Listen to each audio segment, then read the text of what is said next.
Hello students, welcome to class 9th and in this class we are doing the topic climate in these days. Climate का topic हम कर रहे हैं और climate का जो टॉपिक है उसमें हम क्लाइमेट का डेफिनेशन, वेदर का डेफिनेशन, वेदर के बारे में और क्लाइमेट के बारे में जो कैरेक्टरिस्टिक्स हैं वो हम पढ़ चुके हैं। ये सारी चीज़ें स्टडी करने के बाद हम ये चीज़ देखते हैं कि जो क्लाइमेट है वो किस तरीके से अफेक्ट करती है, यानी क्लाइमेट को कौन कौन से जो फैक्टर्स हैं वो अफेक्ट कर रहे हैं, इसके बारे में हम स्टडी कर रहे हैं। और इसमें हमने यहाँ पर जो मेजर कंपोनेंट्स थे क्लाइमेट के वो हम स्टडी कर चुके हैं। So see the next, jet streams के बारे में हम पढ़ रहे थे। जेट स्ट्रीम्स क्या हैं, इन चीज़ों के बारे में हम पढ़ रहे थे। कॉर्योलिस फोर्स हम पढ़ चुके थे। सो जेट स्ट्रीम क्या है, देखिए upper air circulation in this region. जब भी किसी रीजन में अपर एयर सर्कुलेशन की वजह से, जो कि एक वेस्टर्ली फ्लो जिसको डोमिनेट करता है, यानी कि जो कि ये जो जेट स्ट्रीम्स चलती हैं ये वेस्टर्ली फ्लो की वजह से चलती हैं। An important component of this flow, और कोई भी इम्पॉर्टेंट कंपोनेंट जो है इस फ्लो का वो क्या है, जेट स्ट्रीम है। These jet streams are located approximately, ये जो जेट स्ट्रीम्स हैं वो लोकेट होती हैं अप्रॉक्सीमेटली ओवर 27 डिग्री से लेकर 30 डिग्री नॉर्थ लैटीट्यूड तक। Therefore they are known as सब ट्रॉपिकल वेस्टर्ली जेट स्ट्रीम्स। और इन्हीं जेट स्ट्रीम्स की वजह से, यानी कि ये वेस्ट साइड से उठती हैं, और ये जो जेट स्ट्रीम्स हैं वेस्ट साइड से उठने की वजह से यहाँ पर क्या होता है, जब ये वेस्ट साइड से उठती हैं तो ये हिंदू कुश या पामीर प्लेटू से टकराने के बाद इंडिया के ऊपर क्या करती हैं, रेन करती हैं, जो कि सर्दियों में होती है, विंटर सीजन में होती है। और विंटर सीजन में जब ये रेन होती है तो इसे मावट कहा जाता है। आपने देखा होगा विंटर सीजन में जो रेन्स होती हैं। जेट स्ट्रीम क्या है, देखिए डेफिनेशन एक बार देख लेते हैं और हम। These are a narrow belt of high altitude, ये क्या है, नैरो बेल्ट है हाई एल्टीट्यूड की। Westerly winds in the troposphere, जो कि वेस्टर्ली विंड्स जिसको नाम दिया है ट्रोपोस्फेयर में, जो कि कम से कम 12,000 मीटर अबव चलती हैं।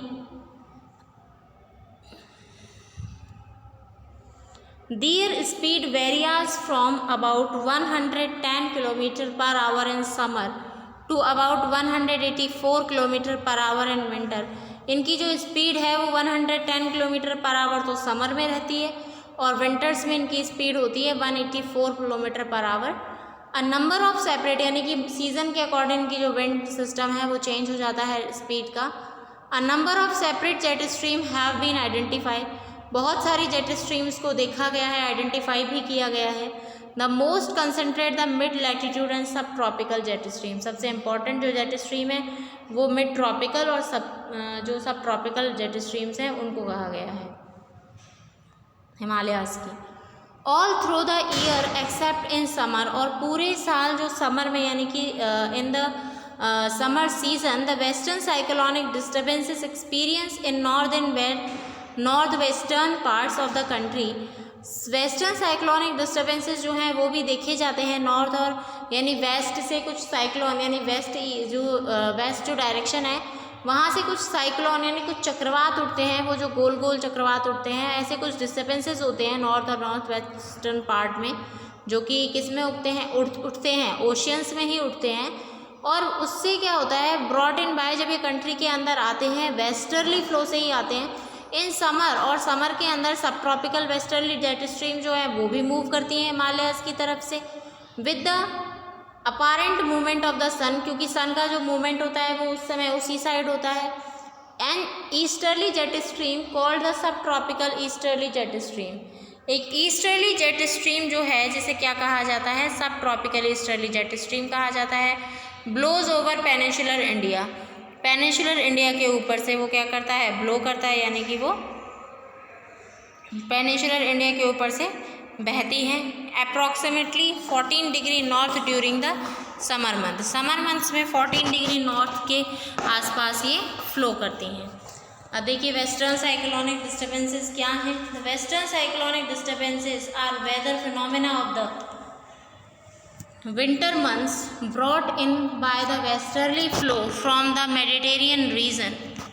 जो भी वेस्टर्न साइक्लोनिक डिस्टर्बेंसेज हैं वो वेदर फिनोमिना है of the winter months brought in by the westerly flow, जो कि वेस्टर्ली फ्लो से आती है विंटर मंथ्स में मेडिटेरियन रीजन से, यानी मेडिटेरियन यूरोप के बिल्कुल बीचों बीच जो रेड सी है उसके पास में जो मेडिटेरियन रीजन है, भूमध्य सागर का जो रीजन है, दे यूजुअली इन्फ्लुएंस, ये जो वेस्टर्ली जेट स्ट्रीम्स होती है यानी कि जो वेस्टर्न साइक्लोनिक डिस्टर्बेंसेज हैं ये वहाँ से थोड़ा सा मॉइस्चर वहाँ से लेते हैं।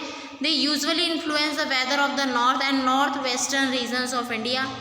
Tropical cyclones occur during the monsoon as well as in October. Tropical cyclones जो हैं ड्यूरिंग द मानसून के दौरान, as well as in October November में, and are the part of the easterly flow, जो कि पार्ट है easterly flow का। These disturbances affect the coastal region of the country.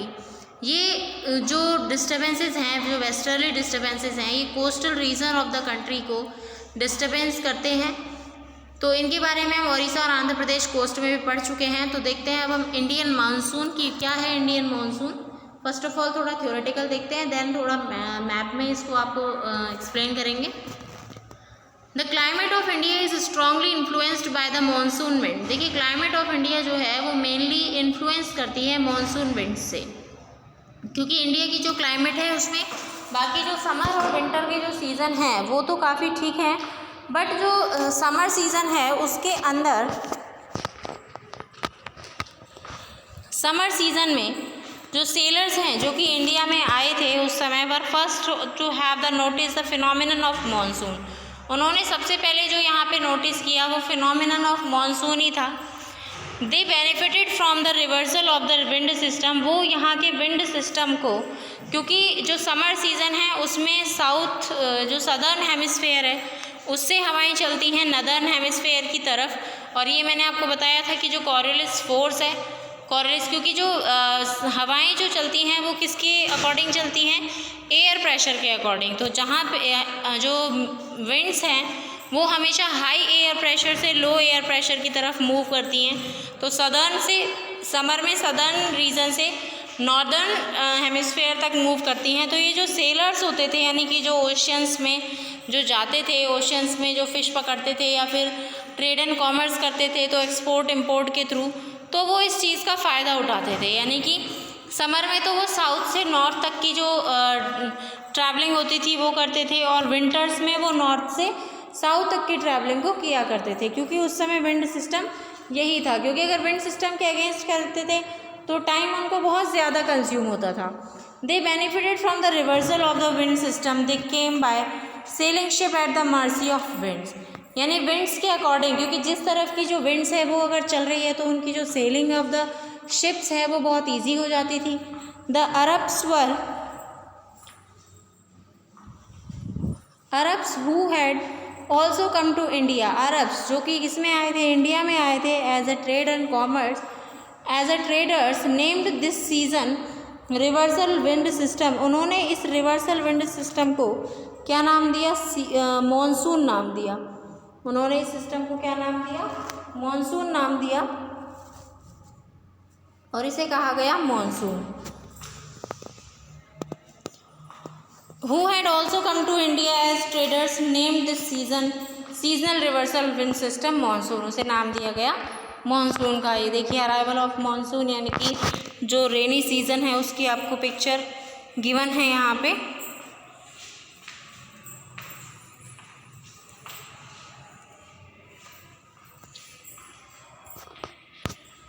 Next, अब ये जो डायग्राम है, आपको ये जो मैप है इसमें आपको कुछ शो किया हुआ है। देखिए अगर मैं आपको ये शो करती हूँ, सरफेस विंड्स हैं जो कि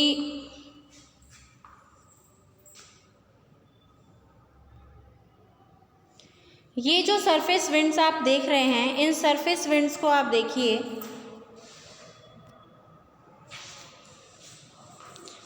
इन सरफेस विंड्स को अगर हम देखें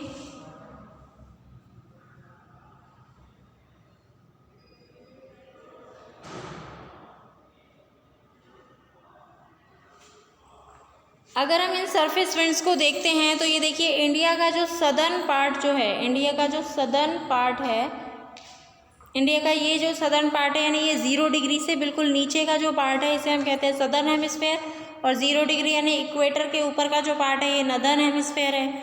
तो जो हम बात कर रहे थे सेलर के विंड सिस्टम की, तो ये जो हवाएं होती हैं देखिए ये किस तरीके से चलती हैं साउथ से, ये समर की हम बात कर रहे हैं, ये मंथ ऑफ जनवरी की बात हो रही है। देखिए मंथ ऑफ जनवरी में जो विंड सिस्टम है वो किस तरफ से है, इस तरफ से नॉर्थ से साउथ की तरफ आ रहा है, नॉर्थ से साउथ की तरफ ये जो विंड्स हैं ये आ रही है, यानी कि इंडिया से और इंडियन ओशन ये जो इक्वेटर है इसकी तरफ आ रही हैं, और एटमॉस्फेरिक कंडीशंस ये हैं इस समय, और ये जो तिबेटियन प्लेट्यू से है इस तरफ जा रही हैं जो हवाएं हैं। अब हम बात करते हैं देखिए मंथ ऑफ जून, जून के मंथ में हम बात कर रहे हैं, जो देखिए मैंने आपको बताया था कि समर सीजन में सदर्न हेमिस्फेयर से नदर्न की तरफ मूव करती है। तो ये देखिए सदर्न हेमिस्फेयर में जैसे ही ये जा तो इस तरफ रही है, यानी कि इस एक अकॉर्डिंग जानी चाहिए जिस तरफ की इनकी डायरेक्शन है, लेकिन जैसे ही ये इक्वेटर के पास आती है इनकी डायरेक्शन क्या हो जाती है, देखिए चेंज हो गई। और ये चेंज क्यों होती है, ये होती है कॉरियोलिस फोर्स की वजह से। तो ये कुछ सरफेस विंड है, ट्रॉपिकल ईस्टर्ली जेट स्ट्रीम्स आप देख सकते हैं, ईस्टर्ली जेट स्ट्रीम्स आप देख सकते हैं। ये देखिए ट्रॉपिकल ईस्टर्ली जेट स्ट्रीम्स जो हैं,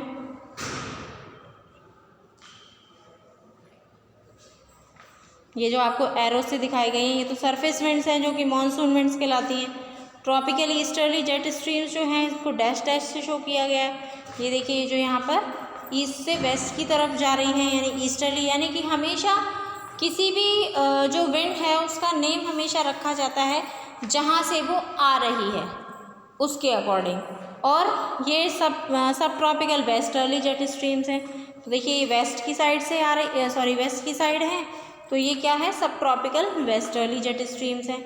तो ये हो गया हमारा ईस्टर्ली जेट स्ट्रीम्स और वेस्टर्ली जेट स्ट्रीम्स। तो ये चीज़ हमारी क्लियर हो गई है कि किस तरीके से जो सेलर्स हैं वो इन हवाओं का फ़ायदा उठाते थे।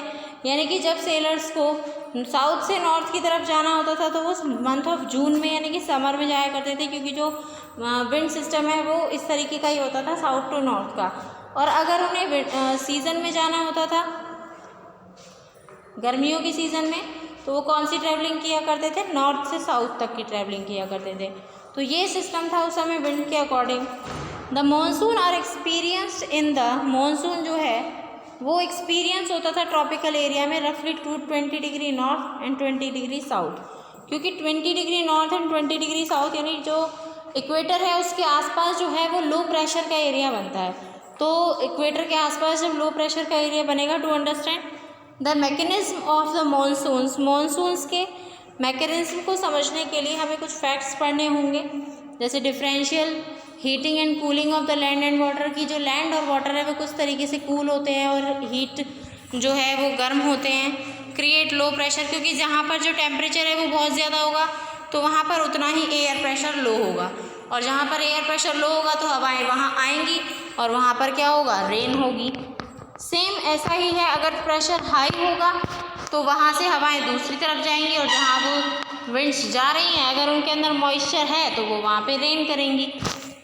नेक्स्ट होता है the shift of position of ITCZ। ITCZ का मीन्स होता है इंटर ट्रॉपिकल कन्वर्जेंस जोन, यानी कि इक्वेटर के 5 degree north and 5 degree south में, इक्वेटर के 5 डिग्री नॉर्थ और 5 डिग्री साउथ का जो रीजन है उसे हम कहते हैं ITCZ। इसे मॉनसून ट्रफ भी कहते हैं, क्योंकि इस एरिया में यानी इक्वेटर के 5 डिग्री नॉर्थ और 5 डिग्री साउथ में हमेशा क्या रहती है, बहुत ज़्यादा जो गर्मी होती है वहाँ बहुत ज़्यादा होती है, और यहाँ पे एयर का जो प्रेशर है वो हमेशा लो रहता है। Presence of high pressure area, area जहाँ पर हाई प्रेशर का होगा वहाँ से हवाएं मूव करेंगी approximately 20 degree south. 20 degree south जो है इंडियन ओशियन का, वहाँ से intensity of the position of this high pressure area, और इस हाई प्रेशर एरिया की जो पोजीशन है अफेक्ट्स द इंडियन मानसून, वो इंडियन मानसून को बहुत अफेक्ट करती है। Tibetan plateau gets intensely heated, Tibetan plateau जो है वो इंटेंसली हीट करता है during summer which results in strong vertical air currents and the formation of low pressure over the plateau, क्योंकि टिबेटन प्लेट्यू जो है उसकी वजह से बहुत सारे एयर करंट्स और वेस्टर्ली जेट स्ट्रीम्स वगैरह इफेक्ट करती हैं। The movement of the westerly jet stream भी किसी भी जगह के टेम्परेचर को बहुत ज़्यादा इफेक्ट डालती हैं। तो इन सभी के बारे में हम जो पढ़ेंगे अब मैप के अकॉर्डिंग भी पढ़ेंगे। So in the next class we will study according to the map of all these facts. So thank you. Have a nice day. Read this carefully.